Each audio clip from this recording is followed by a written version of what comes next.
E aí, gente querida, mais um episódio com Jô e Kel, Kel e Jô para vocês. Já se inscreveu no nosso canal? Se não, Corre lá, corre hein? lá, se inscreve, ativa o tal do sininho. E caminha com a gente nesse projeto aí da Vida 2. Essa jornada da conjugalidade. E o assunto de hoje, pega. É o seguinte, com certeza você já ouviu isso, que quando a gente se casa, os nossos pais, nossos irmãos se tornam nossos parentes. Como é isso, hein, na Como é prática? isso na prática e mais. Por trás dessa fala existe uma demanda que é verdade, que deve acontecer uma ressignificação dessas relações parentais aí. E como que a gente faz isso? Ou quando a gente não faz isso, quais são as consequências? Como fazer isso de um jeito que seja saudável? Ou é verdade esse bilhete? Precisa mesmo? É verdade esse bilhete. Bom, Fala vamos da nossa começar. experiência aí. Vamos lá. Somos os filhos mais velhos, cheios de cuidado com toda a família, aqueles que se responsabilizaram já por muita gente, muita demanda. E aí a gente casa, o que acontece? As pessoas ainda querem contar com a gente, só que uma nova família se forma. E como é que a gente lida com tudo isso? Mãe querendo ainda ser mãe, pai ainda querendo ser pai, no sentido de como se ainda estivéssemos na casa, morando com eles. O E outro aí, lado é não só mãe querendo ser mãe, pai querendo ser pai, mas a gente que tem esse lugar de filho mais velho, de também ser demandado o tempo todo para resolver questões que são referentes à família, a relação ainda dos irmãos ou irmãs com o pai e com a mãe, ou como no meu caso, com a ausência do meu pai que faleceu, a minha mãe vivendo o luto, a viuvez. Então, são questões essenciais para a gente conversar e buscar caminho. Então, qual é o conflito? O conflito é como é que a gente vive a experiência da conjugalidade, quem acaba de se casar ou está para se casar, e ressignifica os vínculos com os irmãos, a mãe e o pai de um jeito que essas relações sejam preservadas ou sejam cultivadas. Primeira coisa importante, não tem como fazer isso sem conflito, não tem como fazer isso sem rompimento, sem sangue, entre aspas, e ele não tá sem deixando eu sofrimento. falar, hein, gente? Então acho que esse é o primeiro ponto. Agora fala, depois eu continuo. Gente, continuamos a ser filhos, continuamos a nos preocupar com os nossos pais, irmãos, Exatamente. continuamos. Exatamente. Só que diminui a intensidade disso, porque como é que a gente demanda tempo para essa nova configuração familiar? Contando que agora a nossa responsabilidade é um com o outro.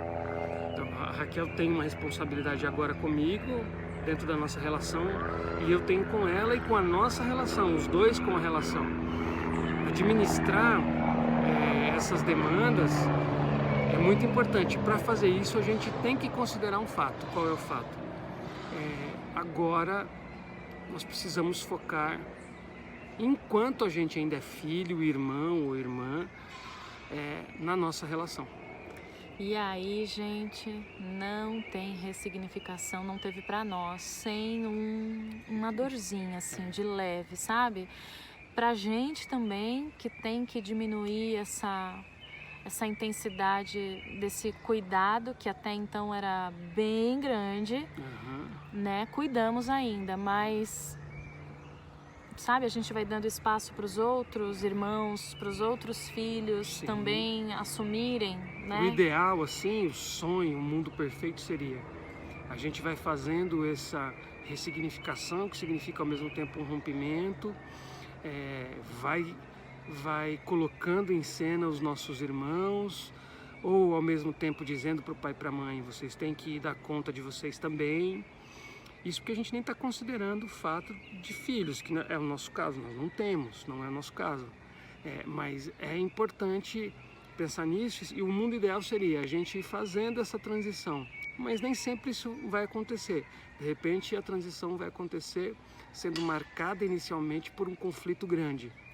De qualquer maneira vai acontecer. Outra coisa é que aconteceu conosco, mudar literalmente, geograficamente. Por causa do meu trabalho, nós tivemos que sair de uma região onde a gente morava e ir para outra região. Isso ajudou muito porque demandava muito mais tempo para a gente poder estar cuidando dessas questões dos pais, dos irmãos. Isso facilitou também a ressignificar. Não foi fácil, foi no meio de conflito e de certa dor e de certa cobrança dos dois lados, mas a gente conseguiu virar essa chave.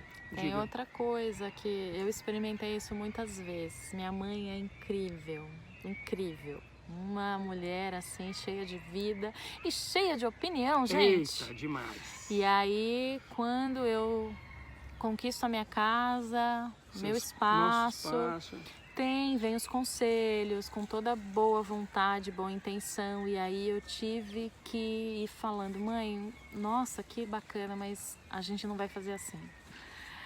Mas como não? Então, mãe, é porque a gente decidiu ir por esse caminho. E aí, deles irem aceitando que agora também essa filha tem uma casa, que essa filha vai seguir outro caminho, às vezes alguns ensinamentos, né, que aprendeu com os pais. Sim. Então,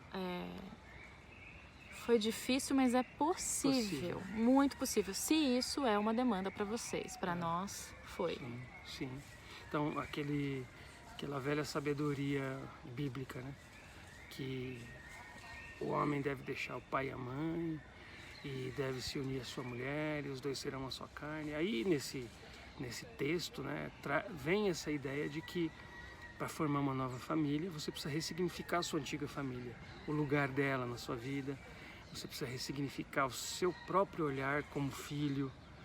É importante isso. Romper não é necessariamente negativo. Não. Esse conflito não é necessariamente negativo, mas é importante.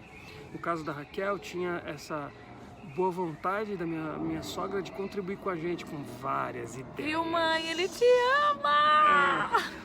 Mas a gente precisava seguir o nosso caminho. Do meu lado, não tinha tanto essa boa vontade que se tornava uma interferência, mas tinha o comportamento de me demandar como filho mais velho. Não só da minha mãe, mas dos meus irmãos, e isso atrapalhava bastante a gente. Atrapalhava por quê? Porque eu não sabia muito como equalizar isso, não sabia muito bem como atender sem prejudicar nossa agenda, as nossas questões, e a gente nem está falando da questão de grana, de ajudar financeiramente. Esse é outro papo que é muito mais delicado. A gente está falando mesmo da vivência diária e de como se ocupar com as demandas de pai e mãe e de irmãos pode prejudicar a relação e a conjugalidade de um casal. É Aí isso. é que tá. Então, pra gente ir caminhando pro final, como a gente viveu o conflito, não apenas como a gente viveu, mas como a gente decidiu passar por ele.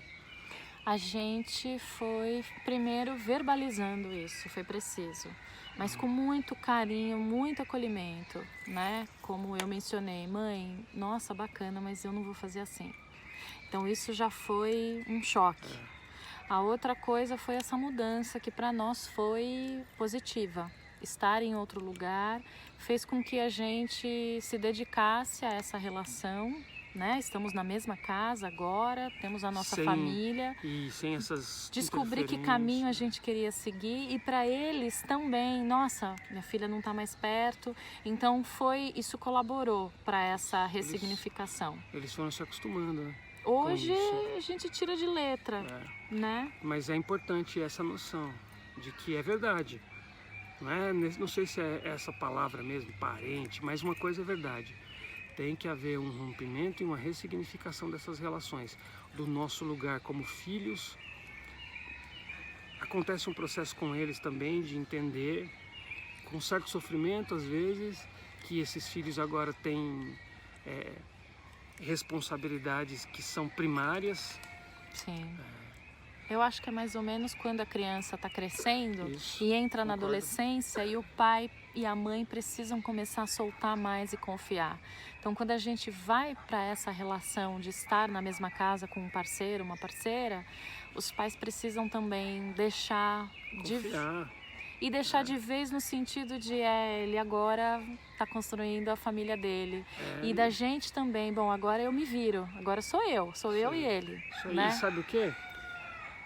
As coisas vão, na medida do possível e com boa conversa e com certo nível de sabedoria e de disposição de todos os lados, as coisas vão se acertando. E vão. Também a gente tem que acreditar nessa capacidade que a gente tem, enquanto família humana, de fazer essa autogestão. A gente vai se acostumando e vai resolvendo, e a gente inclusive não perde o prazer de estar com o pai e com a mãe, é gostoso. E a gente vai descobrindo um monte de coisa. Já vi meu pai me olhando com apreciação. Admiração. Eu, tipo, nossa, ela fez isso. E eu ouvi falando, compartilhando com outra pessoa, não sabia que ela... Então são coisas que a gente também vai descobrindo nesse novo lugar. Que é de um certo distanciamento. Se não houver isso, A gente cresce, todo mundo ganha, acredita nisso. é isso aí. Eu acho que é mais ou menos esse caminho aí, gente. É isso aí. Pensem sobre isso, olhem para o momento que vocês estão agora, conversem, ouçam pessoas mais velhas, gente mais experiente. E lembrem-se que isso aí é saúde, tanto para vocês enquanto casal, e se vocês tiverem filhos, para os filhos de vocês. E isso é saúde também para a nossa família do outro lado, pai, mãe e irmãos, beleza? Deixo aqui um beijo para minha mãe, para o meu pai, para os meus irmãos. Eu deixo para minha mãe, para os meus irmãos e para você. E a gente se vê na próxima semana. Com certeza. Eva, Yannick, arrasa aí, hein? Beijo. Valeu.